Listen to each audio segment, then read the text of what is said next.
मध्य प्रदेश की दमोह नगरपालिका में भ्रष्टाचार के खिलाफ सीएमओ प्रदीप शर्मा की लड़ाई ने नए मोड़ ले लिया है। Hotel the grand palace, indoor dormitory hall, banquet hall, conference hall, विशाल parking area, pure veg family restaurant. पता है साईं वाटिका के पास, भोपाल रोड, सागर। सीएमओ प्रदीप शर्मा ने ठेकेदारों और पार्षदों की मिलीभगत को उजागर करते हुए बताया कि कैसे ये लोग नगरपालिका के बिलों और कार्यों में भ्रष्टाचार कर रहे हैं। देखिए, बेसिक कारण तो ये है कि ये जो व्यक्ति है वो एक ठेकेदार है जो बार बार पेमेंट के लिए आता है। ये यहीं पर अन्य नामों से लाइसेंस दूसरों के नाम से लेके ठेकेदारी का काम करता है। और मेन जो कारण है, कुछ कर्मचारी, एक दो पार्षद और ये सब ठेकेदार आपस में मिले हुए हैं और उनका षड्यंत्र है कि किसी भी तरह से सीएमओ को यहाँ से हटाया जाए या ऐसा कुछ विवाद किया जाए कि वो छुट्टी लेके चले जाए। मेन उद्देश्य ये है इनका। क्योंकि उस दिन क्या घटना घटित हुई थी? आप पे आरोप लगा है कि आप हिंदू विरोधी एक्टिविटी की आपने। मैंने क्या हिंदू विरोधी, और मैं कौन सा अहिंदू हूँ ये सर्टिफिकेट कैसे दे सकते हैं? मैं खुद नवरात्रि का उपवास रखता हूँ, मैं खुद एक हिंदू और ब्राह्मण हूँ, तो आप ये कैसे कह सकते हैं कि मैं हिंदू विरोधी हूँ? और मैंने ऐसा क्या काम किया है?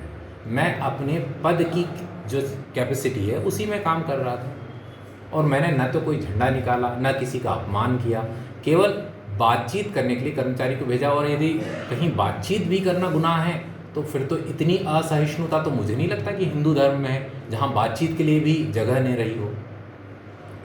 सर, आप बिल का बता रहे हैं, कैसे बिल थे, इनके बकाया क्या था? क्या मामला? देखिए, बहुत सारे, जैसे फॉर एग्जांपल यहाँ जो कंस्ट्रक्शन की क्वालिटी है वो बहुत ख़राब हो रही है। अभी एक रोड की टेस्ट कराई है जिसकी स्ट्रेंथ M20 की थी और उसमें केवल 4 इंच का जो सैंपल निकला और रिपोर्ट में ये आया कि ये इतना घटिया है कंस्ट्रक्शन है कि इसकी जांच भी नहीं की जा सकती, इसको टेस्ट भी नहीं किया जा सकता। और जहाँ तक मेरे को जानकारी है, इनका विवाद शायद उस नाले से है जो संडे के दिन हम जब स्वच्छता में गए थे तो पता चला कि आंगनवाड़ी के सामने एक हमारे उपाध्यक्ष जी हैं विक्रम ठाकुर, उनके वार्ड में एक नाला है जो नाले के अंदर नाला गिरा पड़ा हुआ है। तो मैंने कहा था कि भाई ये कब बना, तो पता चला 2023 में। तो किसने बनाया?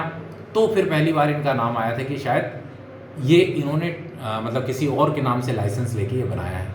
तो अब अगर ऐसे कंस्ट्रक्शन होंगे तो इनके भुगतान तो संभव नहीं है। 2 लोगों द्वारा घटना की गई थी, किसके द्वारा ये नाला बनाया गया इन दोनों में से?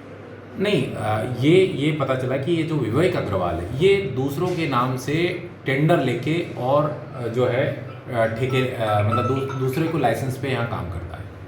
किसके लाइसेंस पर ये बिल भंजाने आते थे? हाँ, ये बार बार बिल लेने आते थे। अब तो मैंने पूछा तो बताते हैं कि ये खुद नहीं है, ये किसी दूसरे व्यक्ति के जो लाइसेंस होते हैं उनके ऊपर काम करते हैं। ये कई बार कलेक्टर साहब के पास भी गए हैं कि हमारे बिल नहीं हो रहे। तो शुरुआत वहाँ से होती है, वो नाला गिरा पड़ा है तो पता चला इनका ही। इवन वो सुभाष नाला जो सकरा बना है उसमें भी इनकी भूमिका समझ में आ रही है। फर्म के नाम क्या है? फर्म के नाम अभी मुझे देखना पड़ेगा, जो प्राइमरी जानकारी आई है उसके आधार पर बात कर रहा हूँ। शायद इन्होंने जो आवेदन उस दिन लेके आए थे वो कोई बोहरा कंस्ट्रक्शन था जिससे शायद ये काम कर रहे हैं, मुझे जो आवेदन हाथ में इन्होंने दिया था। अनुराग यादव की भी कुछ पेमेंट है क्या? अनुराग यादव भी इस दिन वो छोटू यादव घटना में शामिल थे? नहीं, वो मुझे नहीं मालूम, उनका कोई शायद पेमेंट नहीं है। डीजल चोरी वाला क्या कोई प्रकरण आपने ऐसी कुछ चोरियां पकड़ी हैं?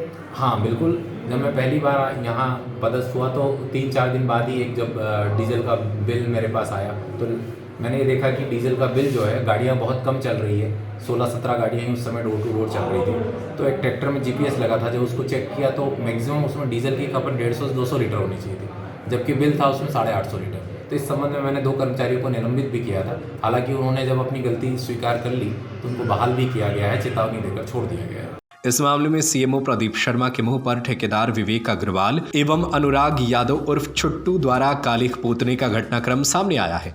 इस घटना के बाद से प्रदेश भर में ज्ञापन लगातार ही सौंपे जा रहे हैं और सीएमओ प्रदीप शर्मा के समर्थन में उतरे हैं। सागर संभाग के नगरपालिका ज्वाइंट डायरेक्टर राजेश श्रीवास्तव के नेतृत्व में सागर संभाग के समस्त सीएमओ ने दमोह मंगलम होटल में एकत्रित होकर कलेक्टर को ज्ञापन सौंपने के बाद मीटिंग कर 4 अप्रैल को 12 बजे भोपाल जाकर मंत्री, आयुक्त के अलावा और भी संबंधितों को ज्ञापन देने की बात कही और आभार जताया है। इस मामले में दमोह जिला प्रशासन और सरकार की भूमिका भी सवालों के घेरे में है। क्या दमोह जिला प्रशासन और सरकार इस मामले को गंभीरता से लेंगे और ठेकेदारों और पार्षदों की मिलीभगत के खिलाफ कार्रवाई करेंगे? ये देखने लायक होगा। Manish Sahu, Sagar TV news, Damoh.